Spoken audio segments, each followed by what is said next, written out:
Yo, wagwan people, them see a boy Young Levy the dancehall prince himself in person represent. Yenze kenyini original songwriter wo Kwepicha Young Levy teri mulala. Yes sir. Ekitegeera ensi yonna ino kimanye ekyo.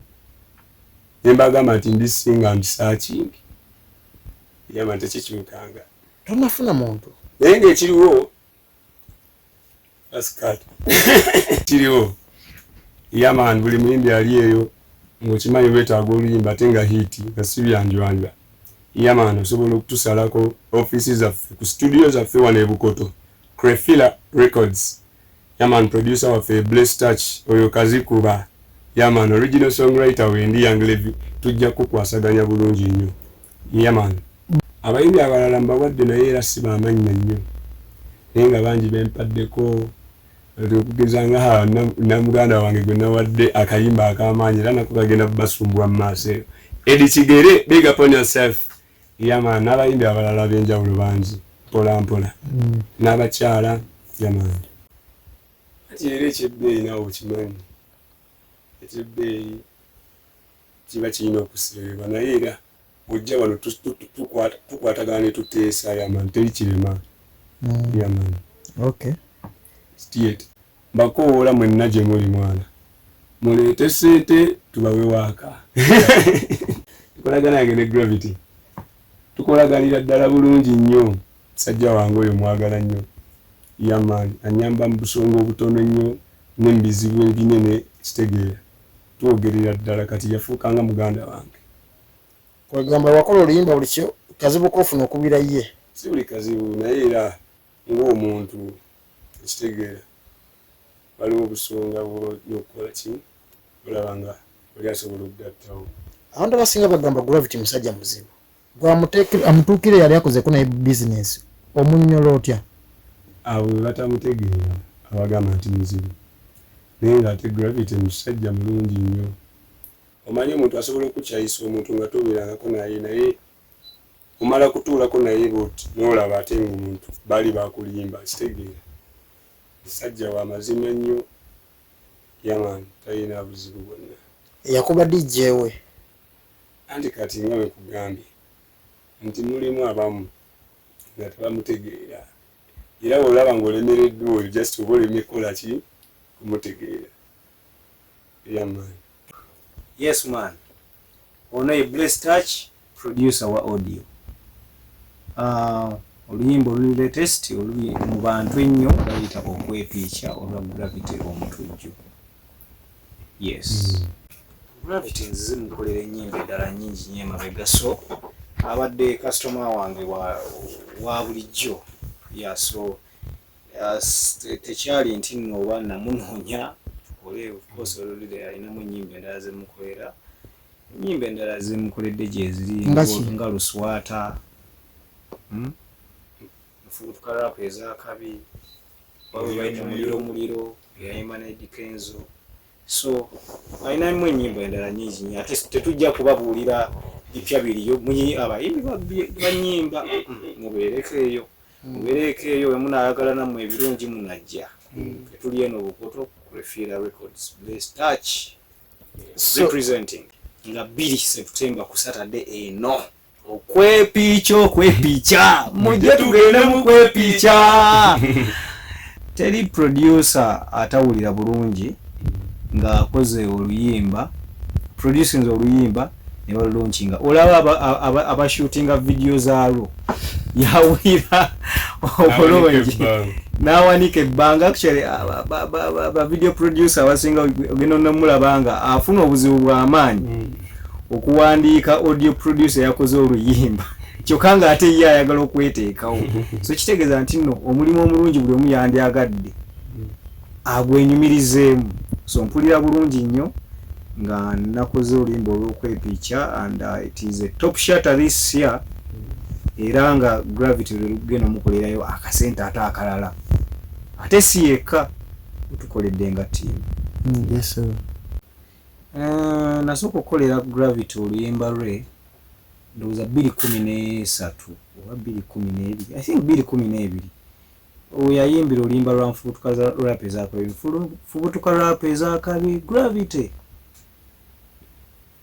12 12 yeah I think 12 yeah kakati Gravity si muyimbi era omuzibu ate sirowooza nti no waliwo atalina issues ziri personal so Gravity ayinza okuba nga gwe tosobodde kukolagana naye nze nenkolagana naye naife ba producer tulinga bwolaba nti ba counselors oba ba doctor tosobola gamba nti ono omulwadde anemeredde okukola ki okujjanjaba mpozi nga akuba mayinja kati Gravity kaata kuba mayinja simuyinaako buzibu yeah mu kusooka neeyisaye kati ng'afunye ku ssente luli yajja talina ssente bulungi 2012 yali yeeyiiya weyafuna akasente yakyuka ayinza okuba yakyuka mu baproducer abalala naye nze Gravity era ewange yajja nga twogera bulimi lumu business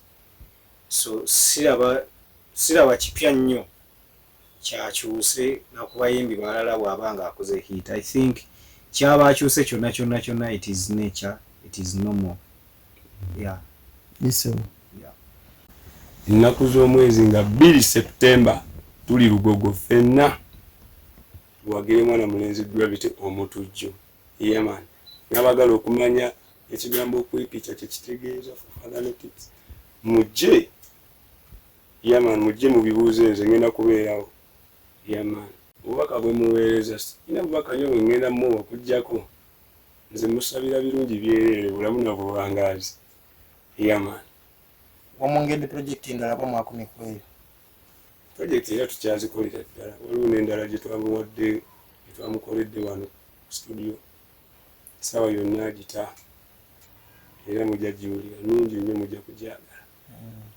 yaman ntandikira n'okuyimba ennyimba bonayo nnyimba kizo n'ennyimba eziwera ninayo vibe clear ninayo kabongeko nina ekibuga ky'e Kampala nina stama dance yaman naye sawa yonna zijja kuba nga zibayitamu lwaki gwe oluyimba tewali oyimbye n'olutunda ate nga nawe onoonya kuvaayo anti era nga wenagambye tinawandika lwakutunda kitegeera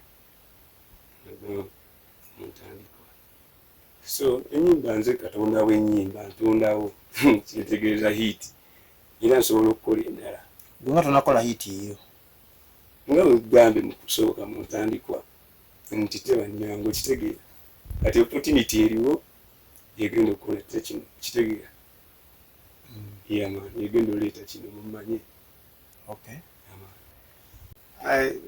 I think kigenda kuba kyakabi nnyo okulaba nga waliwo omuyimbi alowooza nti asinga muno okuba owakabi ku stage oba asinga muno ezihiti oba asinga muno okuyimba at the end of the day bagenda kubanga badigiza abantu these are entertainers promoter bagenda funamu ssente abayimbi bagenda funamu ssente abawagizi basindi bawala n'abashiba naye nga at the end of the day bazze nabo banyumiddwa I think these are healthy battles zinyuma yeah ne Jamaica jeziri have you watched like riverside shows zaba Jamaica things there was a reggae yeah babeera nabyo ebintu ebiwe bityo yeah so I'm excited also to be part of that part of festival nakolera Cindy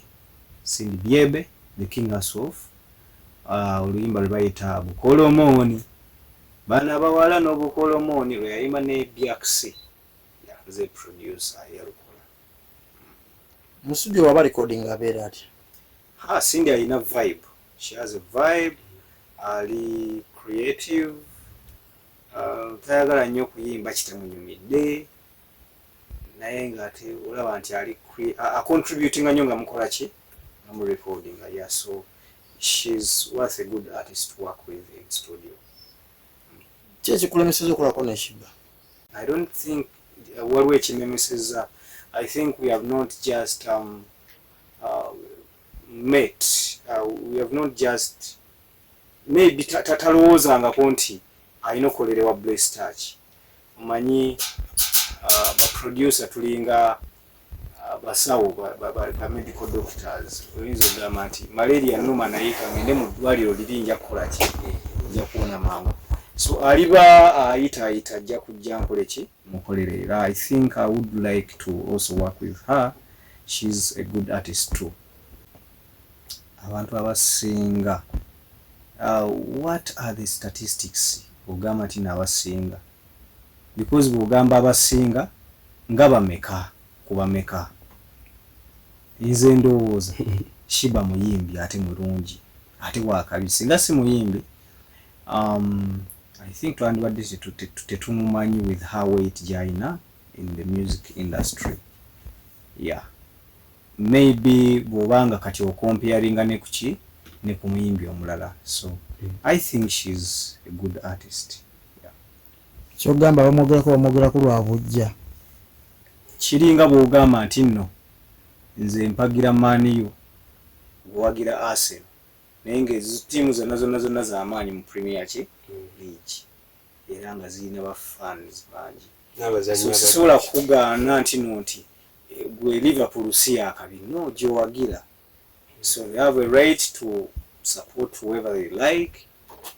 I think I'm an audio producer. I'll a bit neutral. I would say I am a bit neutral.